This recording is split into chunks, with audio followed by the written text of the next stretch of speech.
sit down, grab a drink. We're doing our August reading wrap up. Welcome back to the channel.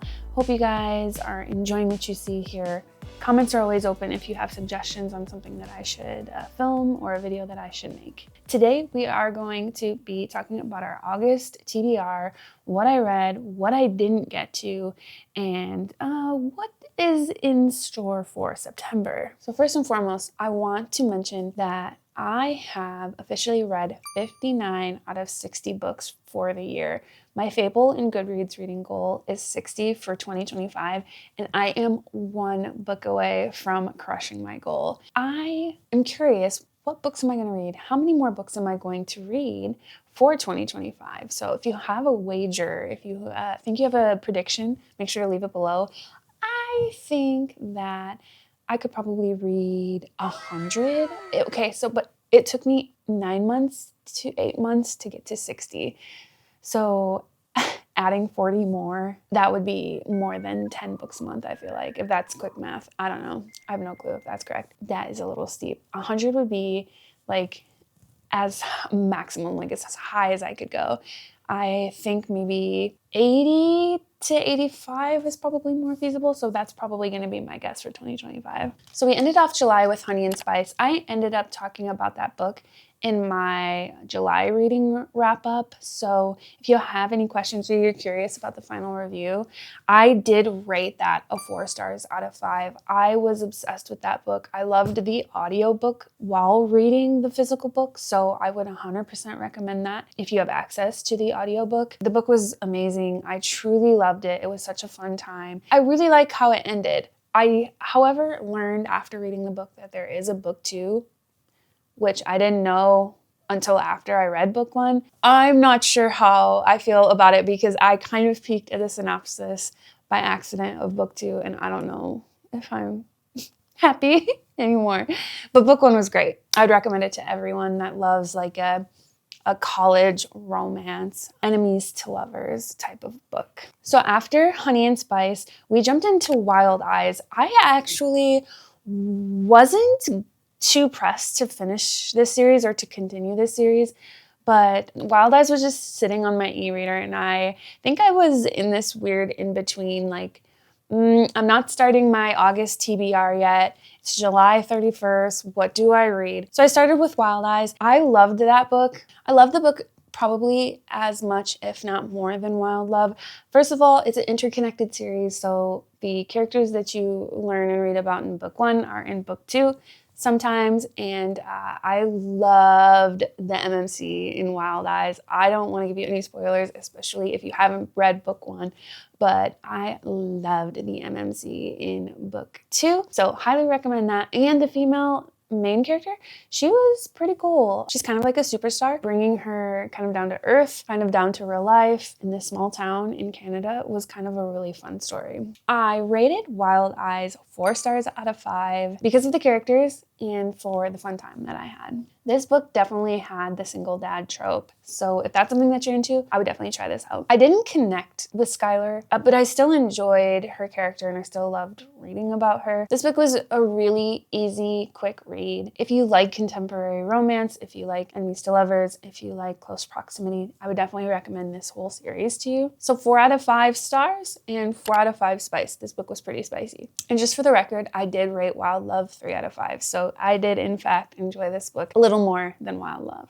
After reading Wild Eyes on my Kindle, I thought I would start off August with another ebook, and this one was called Infernal Hearts by Danny Haliwell. This is actually a NetGalley read for me, and this book was something that I gained access to a while ago, so I'm a little late for the review, but I did read it and I did enjoy it. I guess I was feeling pretty ruthless because I rated this 2 out of 5 stars.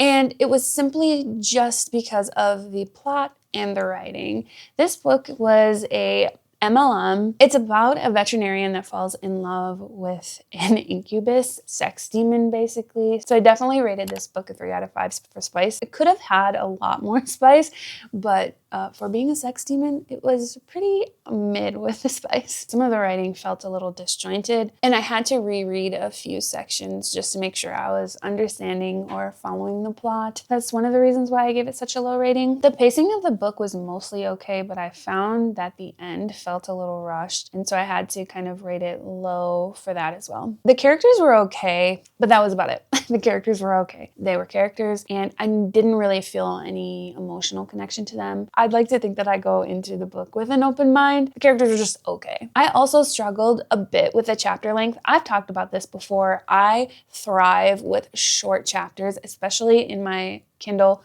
where it tells me how much time I have left in a chapter. I find that I struggle, and I find that I'm really focused on how many more pages until I'm actually done with that chapter. Also, this was dual POV, and not every chapter was dedicated to one character. So each chapter usually consisted of both POVs, and that's what made the chapters feel extra long. I also didn't feel like, I don't want to say that the stakes weren't high, because the stakes were pretty high, but I don't feel like the characters took it seriously. I get that they were kind of wrapped up in each other, but I feel like the plot being the plot, like there could have been a lot more focus on that and less about the romance development. With all that being said, if you're looking for a light-hearted, funny, queer romance as the main plot, I would definitely recommend this book to you. It also was a mixture of like cozy and spooky because of, well, one of the characters was a demon. I would definitely recommend this book if you just want a fun, good time around spooky season. This one would definitely hit the spot for you, I think. The third book that I read in August was a book called The Many Dates of Indigo by Amber D. Samuel. I rated this book a 3 out of 5 stars and a 1 out of 5 spice for like insinuations and like minor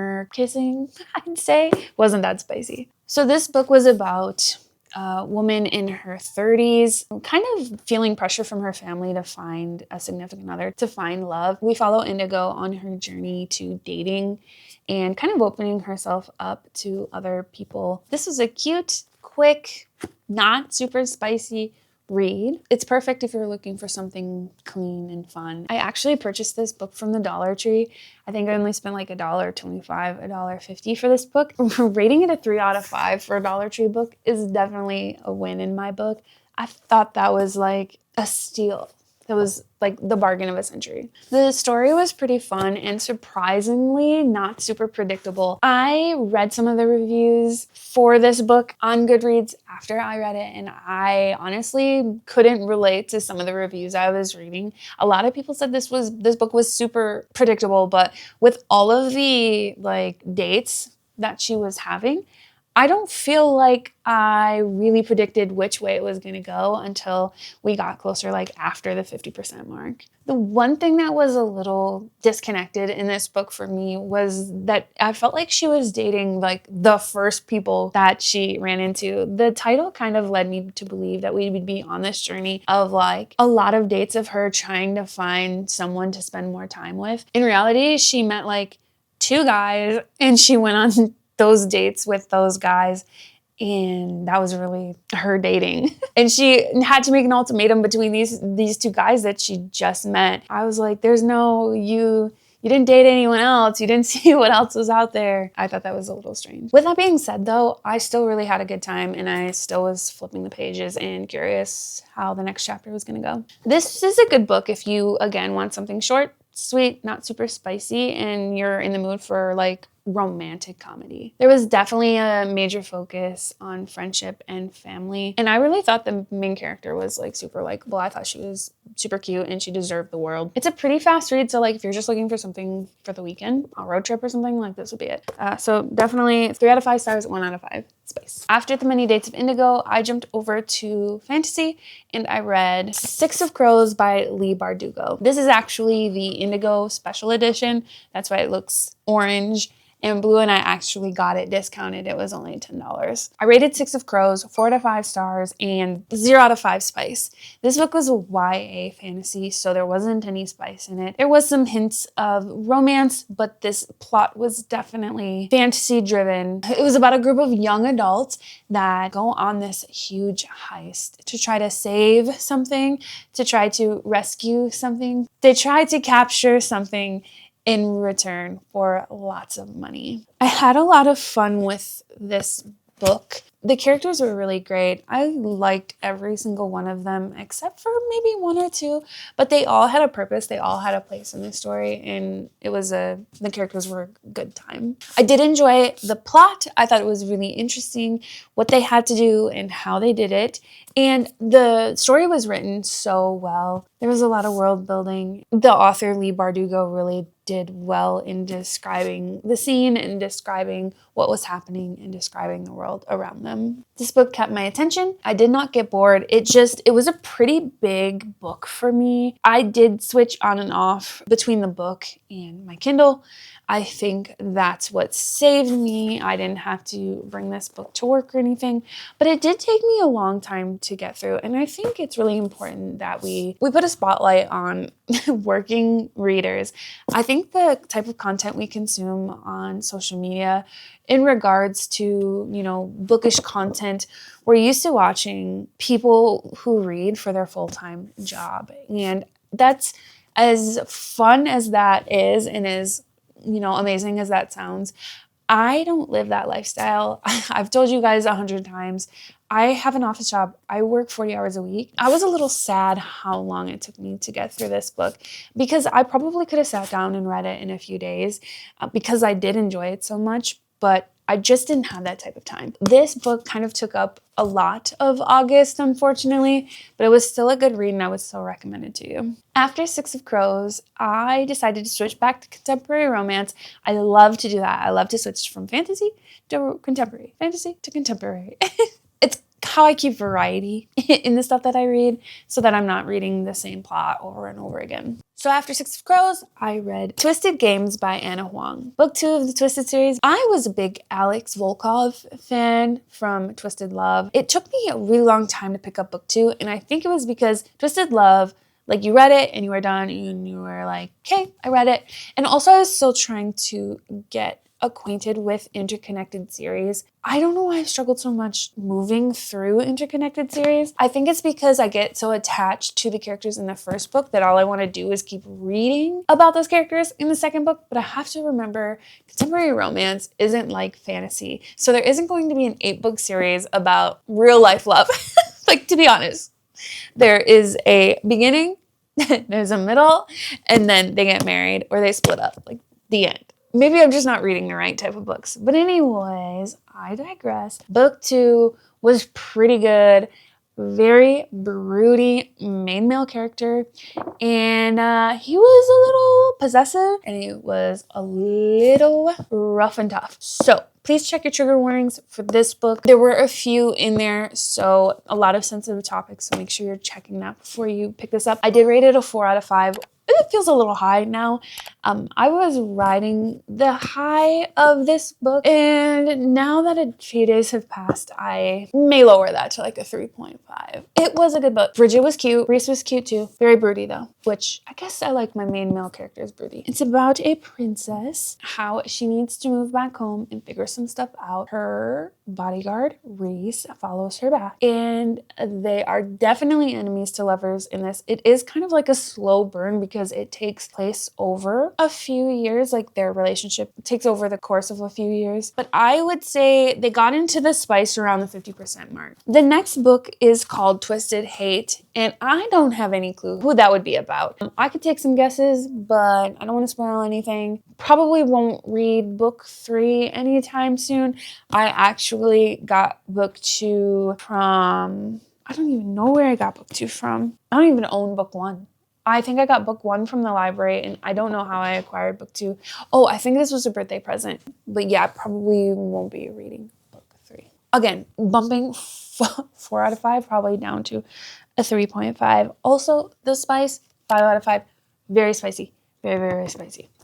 beware. And the last book that I read in August was called The Bone Season. And I think I should be honest with you when I use the past tense and correct myself and say, the book that I am currently reading for August is The Bone Season by Samantha Shannon. It is August 24th. So we do have a few days left. We have about a week left of August.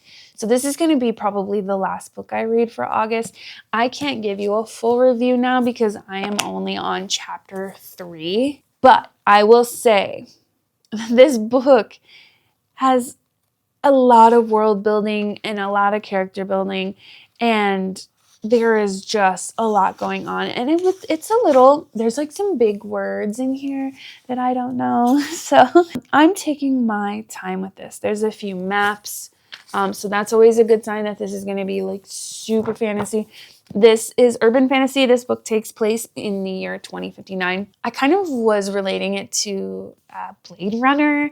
Not that Blade Runner, they don't have like magical powers and stuff, but it's giving that like futuristic vibe of like dark city and lots of crime going on. And I'm going to kind of just imagine that in my head when I'm reading this book. I'll be going between this book and my Kindle for The Bone Season just because she's so thick. Like, she's so thick.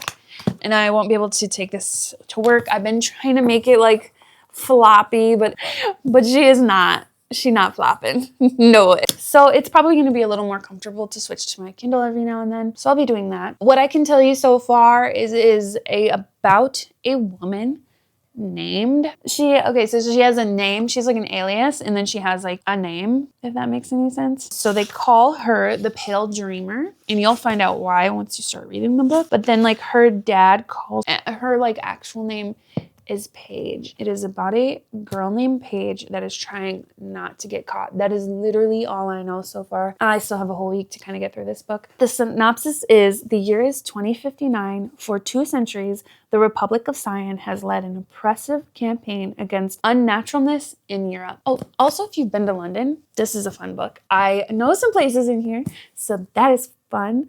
In London, Paige Mahoney holds a high rank in the criminal underworld, the right hand of the ruthless white binder. Paige is a dreamwalker, a rare and formidable kind of clairvoyant.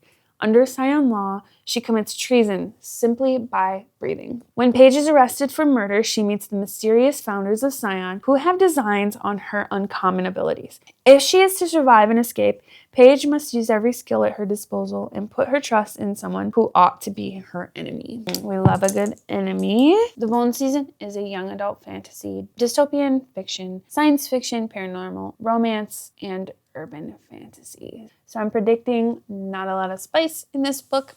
That's okay. We love a good young adult. Six of Crows was young adult as well, and I did really love that book. So that's exciting. And this is book 1 of the Bone Season series. It looks like there's 7 books, 2 are unpublished, and book 2 is called The Mime Order. I unfortunately have started another series, so that makes Throne of Glass, 𝖬𝖑, Red Queen, City of Bones, Bone Season, Six of Crows, and after. So I've started 7+ series. And oopsies, this is the 7th series that I just started. Oops. Anywho, I have not finished this book. Like I said, I'm only on chapter 3, but it counts as an August read, and I am wrapping it up right now. Because you'll have to check my Goodreads to see the final rating, or potentially Instagram, because I do all my book reviews on my Patreon and Instagram. That being said, I finished August with a 142 reading streak, 59 out of 60 for my reading goal. I'm going to be logging 6 books for the month of August. Just for some fun data, it took me 3 days to finish Wild Eyes. It took me 4 days to read Infernal Hearts. It took me 3 days to read The Many Dates of Indigo. It took me 8 days to read Six of Crows.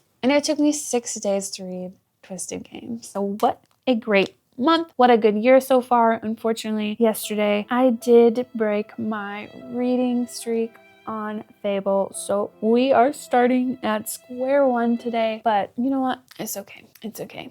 just a number. It's just a number, and we shouldn't feel bad for living our life. So if you like these videos, if you can't wait to see what I choose for September's TBR, please like and subscribe and turn on notifications for this video. I really do enjoy doing these for you. I look forward to people watching them and leaving comments and giving me feedback, chatting about books with you. So until next time, I will see you later. Bye!